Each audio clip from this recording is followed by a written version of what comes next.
दिखा रहे हो आप, आपके साथ क्या घटना हुआ जो आप प्रेस कॉन्फ्रेंस किए, आप बताएं थोड़ा हमारे ऑडियंस को। सर, मेरा इस प्रेस कॉन्फ्रेंस के पीछे मकसद ये है कि जो हमारे साथ हुआ वो किसी और के साथ ना हो। फिल्म इंडस्ट्री में जो रोज़ ठगियां हो रही है, बेवकूफ़ बनाकर लोगों के पैसे खाए जा रहे हैं, तो इसको रोकना बहुत ज़रूरी है। हमेशा ये होता है कि एक ठग को हम नज़रअंदाज करते हैं, ये सोच कर कि अगर हमने इसके खिलाफ पुलिस कंप्लेंट की या कोई कार्रवाई की तो हमारा पैसा डूब जाएगा। एक ये सोच बनी हुई है, क्योंकि लोगों को लगता है कि पता नहीं वहाँ जाने के बाद कुछ होगा या नहीं होगा। तो मेरी लोगों से स्पेशली ये अपील है कि कानून के ऊपर भरोसा रखिए। अगर आपके साथ कुछ भी गलत होता है, आप लीगल एक्शन लीजिए उनके खिलाफ। लगे जी, सबसे पहले मैं आपका परिचय जानना चाह रहा हूँ, हमारे मीडिया कर्मी बताइए आपका परिचय। सर, मैं लक्की राजपूत हूँ, और जिस फिल्म को लेकर इस वक्त हम बात कर रहे हैं उस फिल्म का नाम है बैटल ऑफ छुर्रियाँ। इस फिल्म के अंदर मैं बतौर को प्रोड्यूसर हूँ। और ये फिल्म के अंदर सिर्फ ये है कि इसके अंदर मैंने जिनके खिलाफ कंप्लेंट्स हमने डाली है उसके बारे में पहले बता देता हूँ। जी।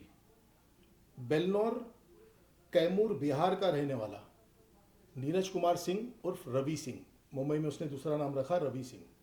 और लोनावला की रहने वाली अंजलि नरेश गौर, उसका दूसरा नाम है अंजलि सिंह। इसके अलावा एक कोऑर्डिनेटर है मोहम्मद जिलानी पातशाह। ये 3 लोग और इनके साथ दूसरे 3 लोग हैं जिनके खिलाफ हमने वर्सोवा पुलिस स्टेशन में एफआईआर दर्ज की है। और एफआईआर दर्ज की है जिसके अंदर धाराएं लगी है 316(2), 318(4), 338, 336(3), 340(2), 35। मतलब इन गंभीर धाराओं को ध्यान में रखते हुए आप ये समझ सकते हैं कि किस प्रकार के ये लोग चीटर होंगे। और आज की तारीख के अंदर, पुराने तौर के ऊपर मुझे नहीं मालूम पहले क्या होता था, लेकिन आज की तारीख के अंदर जब किसी के ऊपर खिलाफ कोई चीटिंग का या फॉर्जरी का मामला दर्ज होता है तो बहुत आसानी से नहीं होता है। अब पुलिस भी उसको पहले पूरा इन्वेस्टिगेशन करती है, उसके बाद आगे बढ़ती है। तो इसको सारी चीज़ों को प्रक्रियाओं को पूरा करने के बाद में जो है ये एफआईआर रजिस्टर्ड हुई है। तो पुलिस वाले ने क्या अनुशासन दिया आपको अब यह है कि फिल्म के विषय के ऊपर, चीज़ों के ऊपर आता हूँ कि ये फिल्म जब हमारे पास में आई थी तो ये बोला गया था कि फिल्म की शूटिंग कंप्लीट हो गई है, लेकिन हमें पोस्ट प्रोडक्शन के पैसे के लिए ज़रूरत पड़ गई है। हमारा पोस्ट प्रोडक्शन में काम अटक गया है, कुछ पैसों की ज़रूरत है, बस इतने में काम हो जाएगा, हमारी पिक्चर रिलीज़ हो जाएगी। मेरा पहले से एक नेचर रहा है कि लोगों की मदद करता रहूं। काफ़ी लोग ऐसे हैं फिल्म इंडस्ट्री में जो मुझे बताने की ज़रूरत नहीं है, ऐसे सैकड़ों लोग निकल आएंगे जो बताएंगे कि जिनकी मैंने एज ए सोशल वर्कर मदद की है। तो दिमाग में ये था कि चलो मदद भी होगी और साथ में बिजनेस है, 2 पैसा हम भी कमाएंगे, कोई और भी कमाएगा। हमने इसके अंदर फाइनेंस के लिए उनको यस किया। लगे जी, क्या उसके कोई फोटो वोटो है आपका दोनों का? हाँ, बताता हूँ। तो अब यह है कि जिस वक्त हमने ये फंडिंग के लिए यस किया था तो साथ में ये था कि मेरे बड़े भाई, जब मैंने उनको बोला इसको पैसा देने के लिए, पता नहीं, मुझे अब लगता है कि मुझे वाकई में सीखने की ज़रूरत है बहुत कुछ, क्योंकि मेरे बड़े भाई ने इन लोगों की शक्ल देखते ही मुझे बोल दिया था कि ये लोग भरोसे के लायक नहीं दिख रहे। और उसमें से ये एक है नीरज कुमार सिंह, इसका नाम है नीरज कुमार सिंह, बम्बई में इसका दूसरा नाम है रवि सिंह। इसके अलावा जो है ये है अंजलि नरेश गौर, इसका दूसरा नाम है अंजलि सिंह, ये खंडाला की, लोनावला की रहने वाली है। इसके अलावा ये है कोऑर्डिनेटर मोहम्मद जिलानी पाशा। ये सब के खिलाफ धाराएं लागू हो गई है। ये दोनों बंटी बबली जो है, ये इनकी दूसरी और फोटोज़ है हमारे पास कुछ और ये सारी फोटोज़ है इनकी।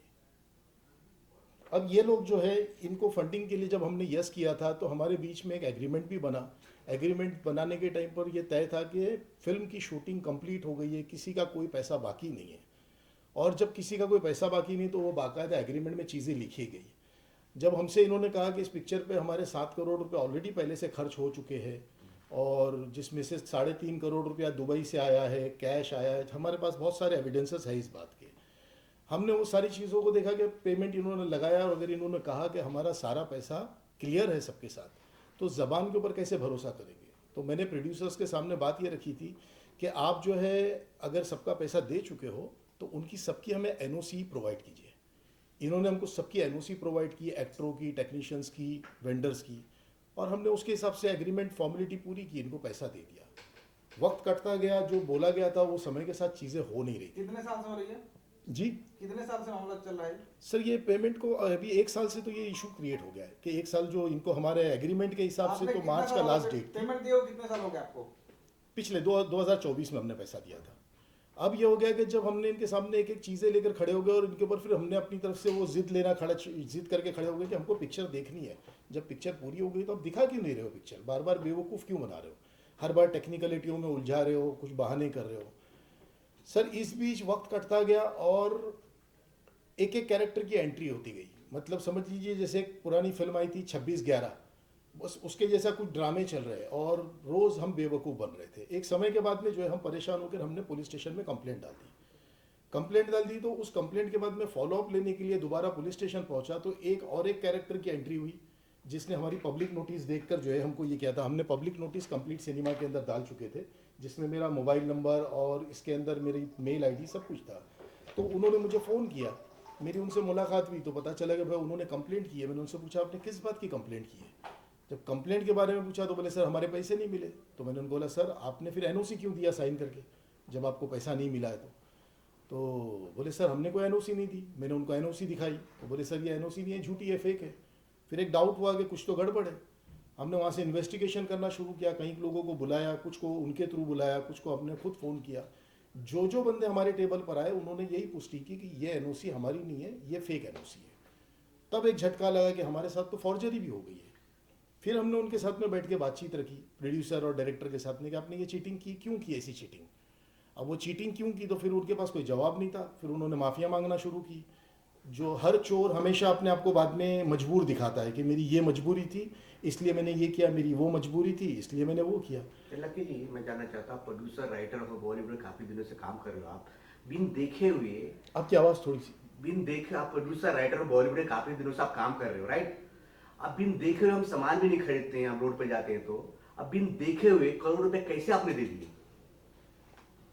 हम समझ नहीं पाया मैं। बगैर कोई सबूत देखे हुए जांच पड़ताल की हुई अपने पैसे कैसे उनको दिया है? नहीं, बगैर सबूत के अंदर क्या है मैं आपको बताता हूँ। जिस वक्त हमारे पास में ये फिल्म के लिए ऑफर हुआ था तो ये जो जिलानी पाशा कोऑर्डिनेटर है, ये जिलानी पाशा जो है इसको मैं करीब पिछले 12 साल पहले से जानता था।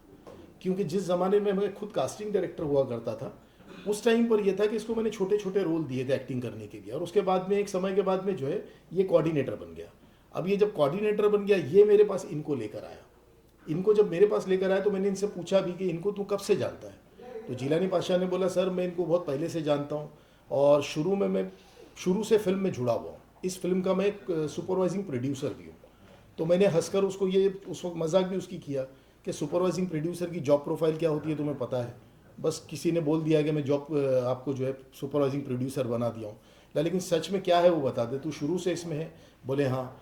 मैंने कहा आपने पैसा देखा है, सबका पेमेंट इसने क्लियर किया। अरे बोले सर तो एक्चुअल ये था कि जिलानी पाशा भी जो है वो अपनी एक बोटी के लिए हमारा बकरा हलाल कर रहा था, जो बाद में बैंक स्टेटमेंट्स वगैरह में क्लियर हुआ कि जिलानी पाशा को भी हमारे पैसे में से पैसे गए। जो स्टेटमेंट हमने देखा उसमें से 1-2 जगह पे 2 लाख 2.5 लाख कुछ पैसे उनके इस तरीके से दिए गए। तो मेन गुनहगार तो मुझे आपका कोऑर्डिनेटर जो है पासा, मेन तो वो है मेन गुनहगार जो उन्होंने आपको मछली के जाल में फंसाया। आपको मेन रचा मेन खेल जो वही खेला उन्होंने आपके साथ, जो आप कोऑर्डिनेटर है, जो कोऑर्डिनेटर आपका है ना, मेन तो जो गुनहगार तो वही है दिख रहा है। उसने मेन गुनहगार सिर्फ उसको नहीं बोलेंगे। गुनहगार देखो होता ना कि गुनहगार के अंदर सारे हैं। मेन इसको प्लानर बोलेंगे रवि सिंह को, मतलब नीरज कुमार सिंह जो है ये मास्टरमाइंड बोलेंगे।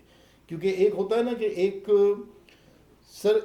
बैल होता है, उसके पीछे एक बैल गाड़ी बनती है और उसके अंदर एक एक करके वो सबको डाला जाता है। उसके बाद में एक प्लानिंग की जाती है कि इसमें तुम्हारा रोल ये है, तुम्हारा रोल ये है। अब उसी पर आता हूँ कि ये करते करते जब हमने पब्लिक नोटिस दी, एनओसी हमारे सामने खुलने लगी, तब एक एक भांडे फूटने लगे।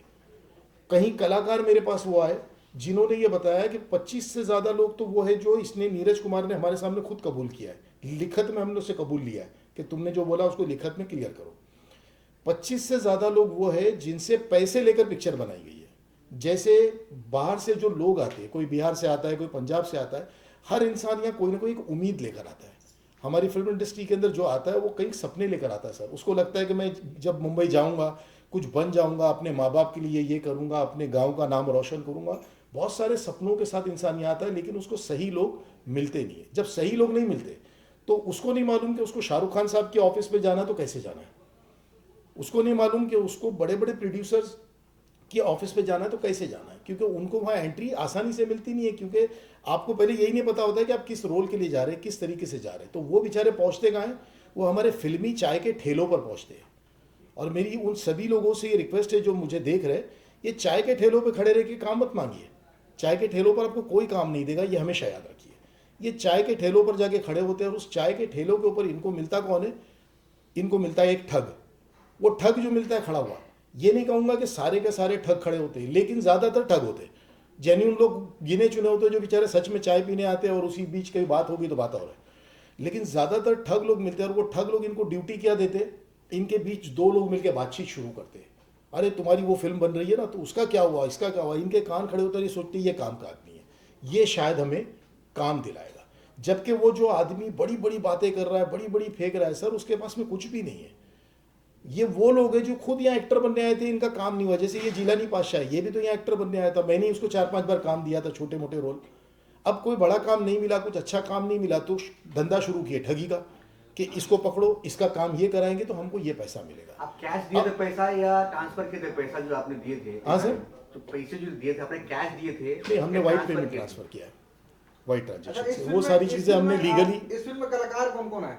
हाँ सर, इस फिल्म के कलाकार कौन कौन है? हमने जितने दिए हैं। और नहीं, एक्टर कौन कौन है? एक्टर कौन कौन है? एक्टर कौन सर कौन है? इसमें एक्टर ज़्यादातर जो है वो सब नए लोग हैं। दो चार का नाम बताइए, जो हेड हीरो हीरोइन का दो चार नाम बताइए। सर एक्टरों के नाम तो मेरे को मुंह पे सबके याद नहीं है, इसलिए क्योंकि ऐसे कोई नाम नहीं है जो मार्केट में जाने पहचाने होते हैं। एक दो का तो नाम बताइए। ज़्यादातर नए हैं। एक कोई मुमताज़ सोनकर एक एक्टर है जिनका नाम पता है, और इसी प्रकार से कुछ और नाम हो गया, तो फिर बीच में आपको एडिट करके डालना पड़ेगा। मैं फाइल में फिल्म से। की शूटिंग कितने दिन हुई है? हाँ सर, फिल्म की शूटिंग कितने दिन हुई है?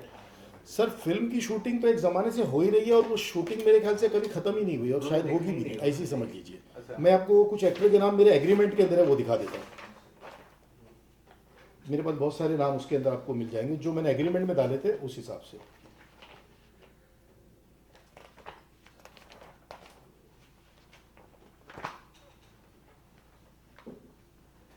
मुमताज सोनकर, प्रतिमा प्यारे, प्रीतम प्यारे, शोभराज दत्ता, अंकुर पांडे, ब्रिजेश कर्नवाल, श्रद्धा तिवारी, कार्तिक कौशिक, पूर्णिमा शर्मा एंड अदर्स।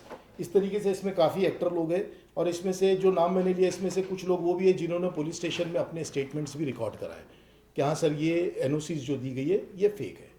अब इसके बाद में मेरे पास में कई ऐसे एक्टर आए जिन्होंने, उसमें से एक बंदे ने मेरे को बोला सर मैंने 8 लाख रुपये सामने से दिए हैं, मुझसे ये 8 लाख रुपये फाइनेंस के तौर पे लिए गए, मुझे बोला कि आप 8 लाख तुम दे दो, इसके बदले में तुमको जो है 15 लाख दे देंगे, और साथ में एक्टिंग के लिए काम दे रहे उसके भी पैसे देंगे। अब 3 साल से उस बेचारे की हालत ये है कि उसके पास किराया भरने के पैसे नहीं है, ना तो उसको उसके एक्टिंग के पैसे मिले, ना उसको वो 8 लाख के पैसे मिले। अब ऐसे एक एक करके जो लोग आना शुरू हुए, किसी के 1.5 लाख है, किसी के 3 लाख है, किसी के 5 लाख है, तब समझ में आने लगा कि पूरा के पूरा फर्जीवाड़ा है। पिक्चर जो बनी है वो सिर्फ ऐसे ही बेचारे गरीबों को बेवकूफ़ बनाकर पैसे लेकर पिक्चर बनाई तो गई। मैं जानना चाहता हूँ सर, जो डायरेक्टर जो है, जो डायरेक्टर है मेन, जो प्रोड्यूसर है, उनसे आपने जब विचार किया क्या उन्होंने बोला, आपको राय क्या दिया, उन्होंने क्या राय विचार दिया आपको? डायरेक्टर जो है शो का, पिक्चर का, क्या बोला आपको? डायरेक्टर का, आप थोड़ा सा कैमरा आप वाला नीचे करेंगे तो मेरे को आपकी लिप्स मोमेंट भी दिख जो जाएगी। डायरेक्टर है आपका पिक्चर का, जी। डायरेक्टर और जो प्रोड्यूसर है, आप उनसे जब बोले ये सब बात, उन्होंने क्या हेल्प किया या क्या बोला आपको इसके बारे में? सर उन्होंने सिर्फ हमारे पास में माफिया मांगी, बल्कि ये हुआ कि हमने इनसे फ़ोन पे बात जो की, हमने उनकी फ़ोन पे बात की, सारी फ़ोन कॉल्स हमारी रिकॉर्ड हुई है उनकी। अब रिकॉर्ड होने के बाद में इन्वेस्टर्स और हम सब बैठे, साथ में बैठ के उनके सामने ये बातें रखे, चीज़ें एक्सपोज हुई कि आपने ये किया, आपने ये किया, आपने ये किया। उसके बाद उनके पास कोई चॉइस नहीं थी, उन्होंने माफ़ी मांग कर एक समय मांगा कि सर इतने दिन का टाइम दीजिए, हम पैसा देते हैं। तो हमने उनसे बोला कि आप हर बार जो बोलते हो ज़बान से बोलते हो और सिर्फ झूठ बोलते हो, आपकी बात पे भरोसा करें तो कैसे करें, तो बेहतर है कि आप हमको ईमेल पे इसकी कंफर्मेशन दो। हमने ईमेल पर उनसे कंफर्मेशन ली, फिर उन्होंने एक टाइम दिया कि 10 दिन बाद पैसे दे देंगे। वो 10 दिन निकल गए, फिर 40 दिन बाद, मतलब हमने डबल से मीटिंग की, फिर से बातचीत हुई, फिर से सारी झूठ की नया जो खुलासा हुआ वो भी ईमेल पे डाला गया। फिर उन्होंने ईमेल के ऊपर ईमेल डाला और उसके बाद बोला कि सर हमको एक 25 जून की तारीख दे दो, हम पैसा दे देंगे, पिक्चर पूरी हो गई है। तो हमने उनसे बोला कि एक काम करो, आप हमको पिक्चर पूरी दिखा दो पहले। सारे बहानेबाजियाँ हुई, और बहानेबाजी के बाद स्टूडियो भी हमने ही बुक किया अपने लोगों को लेके और चीज़ें दिखाई। तो उस दिन भांडा फूटा के पिक्चर में तो अभी बहुत कुछ बाकी है, और पिक्चर के ऊपर करोड़ों रुपए का तो लाइबिलिटी बाकी है। तो पिक्चर का पैसा जा कहाँ रहा है, मतलब सिर्फ लोगों से पैसा लेके जो है, मतलब 10 रुपये की पिक्चर है और लोगों को बेवकूफ़ बना के उनसे 200 रुपये जमा कर लिए गए। तो वही तो हम ये जानना तय है कि चाहते हैं, पिक्चर सर। कल को रिलीज होगी भी कि नहीं बोल नहीं सकते। हम तो ये जानना चाहते हैं, आपने पिक्चर देखा नहीं, कुछ नहीं किया, स्टार कास्ट नहीं, पिक्चर के हमने फुटेज देखे थे शुरू में। स्टार कास्ट भी कोई बने नहीं था, करोड़ स्टार रुपया कास्ट आपने- हमको पहले से ही क्लियर थी कि इस टाइप की स्टार करोड़ कास्ट रुपया है। कैसे दे देते हैं, आप करोड़ रुपया कैसे दे दिया, आपने यही जानना था कि कोई स्टार कास्ट में बने हैं, डायरेक्टर भी वो भी आप खास नहीं है, तो कैसे आपने करोड़ रुपया दे दिया, आपने ऐसे किस नहीं भरोसे सर, पर दे दिया? पैसा तो देखिए ऐसा है कि जब पिक्चर कंप्लीट हो गई थी, पिक्चर कंप्लीट हो गई थी और हमारे सामने ये रखा गया था कि सिर्फ पोस्ट में अटकी हुई है, कुछ पैसों की ज़रूरत है, इससे हमारा काम हो जाएगा। और कोई भी बिजनेसमैन को ये दिखता है ना कि चलो सब कुछ ओके दिख रहा है और साथ में दिसंबर 2024 में पिक्चर रिलीज होने वाली है, सिर्फ आपको जब ये बोला जाए कि सर मेरा डबिंग का और वीएफएक्स का ही काम बचा है, बाकी सब कंप्लीट हो गया है, तो आपको एक कॉन्फिडेंस ये बन जाता है कि नहीं, बंदे ने पिक्चर जितनी बनाई है और उस पर ऑलरेडी पैसा लगा हुआ है। अब अगर आपके सामने एक सिचुएशन ये होती है कि सर 10 रुपये की पिक्चर है, 1 रुपया आपको लगाना है, 9 रुपया तो हम पहले ही लगा चुके, तो आपको एक सेफ्टी ये दिखती है कि ठीक है 1 रुपया तो लगाना है, पैसा आ जाएगा। और कहीं पर एक विश्वास नाम की चीज़ होती है, जब आपको एक विश्वास बनता है कि सामने वाले की बातें में, तो ये ठगों की कई बार सीखने अभी अभी मिला है कि ठगों की बातें इतनी अच्छी होती है कि ऐसा लगता है कि नहीं यार ये बेचारा सच बोल रहा है, तो वो सच जो है वो कहीं ना कहीं मतलब विश्वासघात का रूप ले गया, ऐसा बोल सकते हैं। तो आम जनता को आप क्या मैसेज देंगे, आपने धोखा जो सर हुआ है, मेरी क्या अभी मदद इसके अंदर करेंगे? जो डिमांड है वो ये है कि हमारी ये प्रेस कॉन्फ्रेंस हमने इस पर्पज से नहीं किया है कि इस प्रेस कॉन्फ्रेंस के माध्यम से हमारा पैसा वसूल होगा, ये नहीं है। इस प्रेस कॉन्फ्रेंस के पीछे मेरा इंटेंशन सिर्फ ये है कि जो लोग रोज ठगे जा रहे हैं, मैं उनको ये संदेश देना चाह रहा हूँ कि आपको ये सब गलतियाँ नहीं करनी है, जो हमारे साथ हुआ एटलीस्ट किसी और के साथ ना हो।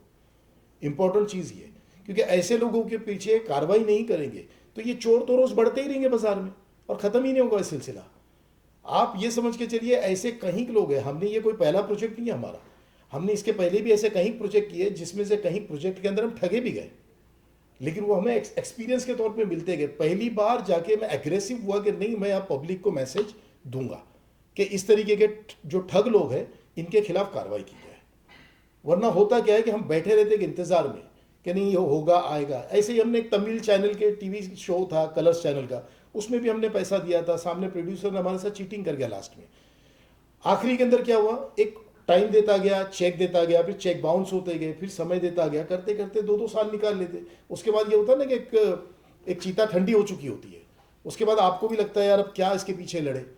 तो अब जाके मैंने ये माइंड बनाया कि नहीं, अब मैं चुप नहीं बैठूंगा, एटलीस्ट मैं वो नहीं होने दूंगा जो हमारे साथ हुआ वो किसी और के साथ ना हो। आपने किसी एसोसिएशन में कंप्लेन किया?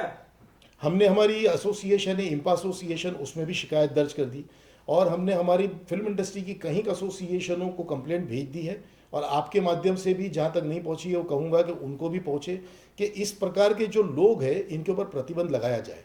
ऐसे actor technician, fake actor technicians और प्रोड्यूसर्स को बैंड किया जाए, क्योंकि हकीकत में ये एक्टर भी नहीं है, ये टेक्नीशियन भी नहीं है और सर ये प्रोड्यूसर भी नहीं है, ये तो ठग लोग हैं। जो जेन्युइनली प्रोड्यूसर है, जो डायरेक्टर है, जो एक्टर है, उनका अपना एक सम्मान है, वो ये चिंदीगिरी और चिंदी चोरियां नहीं करते। उनको ये पता है कि वो वही बोलेंगे जो वो कर सकते हैं, जो वो कर नहीं सकते उसकी हाँकेंगे नहीं। और इनका कैसा है कि सब बड़ी बड़ी फेंकते हैं यहाँ आके, मुंबई में आके।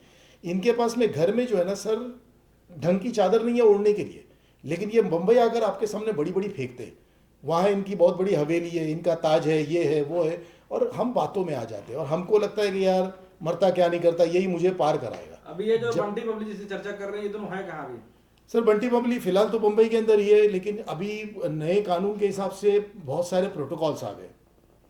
जब चीटिंग केस रजिस्टर्ड होती है तो उसके अंदर पहले स्टेटमेंट्स रिकॉर्ड होते हैं, सारा इन्वेस्टिगेशन होता है, फिर सीनियर ऑफिसर उसको अप्रूव करता है, फिर वो एसीपी के ऑफिस में फाइल जाती है, एसीपी उसको अप्रूव करता है, उसके बाद में वो डीसीपी ऑफिस जाती है, फिर उधर एक लॉ ऑफिसर होता है, वो उसको अप्रूव करता है, फिर वो डीसीपी साहब के टेबल पर आती है, डीसीपी साहब ओके करते हैं, फिर जाके एफआईआर रजिस्टर्ड होती है। फिर एफआईआर के बाद में एक प्रोटोकॉल होता है कि सामने जो चोर लोग होते हैं या आरोपी होते हैं जिनको, उनको सबको एक एक नोटिंग भेजी जाती है कि आपके खिलाफ एफआईआर रजिस्टर्ड हो गई है। फिर उनकी डबल से कुछ स्टेटमेंट्स फॉर्मेलिटीज़ होती है, ये सारी चलते चलते अभी ख़त्म हुई है। अब होपफुली मैं उम्मीद कर रहा हूँ कि जल्द से जल्द मैं प्रार्थना करूँगा हमारे न्यायालय से भी और पुलिस प्रशासन से भी कि इन लोगों को जल्द से जल्द उठा के जेल में डाल दिया किस जाए, पुलिस चौकी में केस चल रहा ताकि है? लोगों के लिए एक अच्छा संदेश पहुँचे कि हाँ कानून मदद करता है। किस पुलिस चौकी में केस चल रहा है आपका? वर्सोवा पुलिस स्टेशन के अंदर ये केस रजिस्टर्ड किया गया है और धाराएं मैंने आपको बताया जो लगी है। अच्छा, इम्फा में आप गए थे, अशोक पंडित जो है वहाँ के चेयरमैन है, उनसे बात हुआ, उन्होंने क्या आश्वासन दिया आपको? सर जो पहले इसमें इन्वेस्टिगेशन ऑफिसर था, पहले जो इन्वेस्टिगेशन ऑफिसर था उसके बारे में तो फिलहाल मैं कुछ कहना नहीं चाह रहा हूँ, लेकिन ये है कि जो अभी सीनियर ऑफिसर है वहाँ पर, नहीं, इम्फा की बात करें, इम्फा की ना, इम्पा के जो प्रेसिडेंट है अभय सिन्हा, सर इम्पा को तो अभी हमने ईमेल किया है, इम्पा को भी हमने ईमेल किया है, इम्पा ने वहाँ से उनकी डिटेल्स मांगी है। थैंक यू सर जानकारी देने के लिए। जाते थे कुछ इम्पा को हमने जो मेल किया है तो इम्पा ने हमको वहाँ से डिटेल्स उनकी भेजने के लिए बोली है, लेकिन इससे पहले कि इम्पा कोई अपना कमेंट डालती, इन्होंने अपनी तरफ से एक उसके अंदर ईमेल डाला कि नहीं सर हम पैसा देने के लिए तैयार है, लेकिन पैसा देने के लिए तैयार है ये शब्द हम 1 साल से सुन रहे हैं। इनकी ये झांसेबाज लोगों का खास बात ये है कि पैसा देते नहीं है, सिर्फ पैसा देने तैयार है बोलते रहते हैं और समय काटते हैं। तो अभी इम्पा को आगे की कार्रवाई के लिए हमने रिक्वेस्ट की हुई है, थैंक यू सर। उम्मीद है कि जल्दी कुछ कार्रवाई होगी। हमें उम्मीद है कि आपको न्याय मिले और लोगों तक ये सच्चाई पहुंचे। Thank you sir. Thank you. Neeraj Kumar Singh उर्फ रवि सिंह, अंजलि नरेश गौर उर्फ अंजलि सिंह की कॉपी जो वर्सोवा पुलिस स्टेशन के अंदर दर्ज की गई है। सेकंड पेज, धाराएं हैं जो इनके खिलाफ लगी है। थर्ड पेज, पूरी कॉपी चाहिए तो निकाल लीजिए।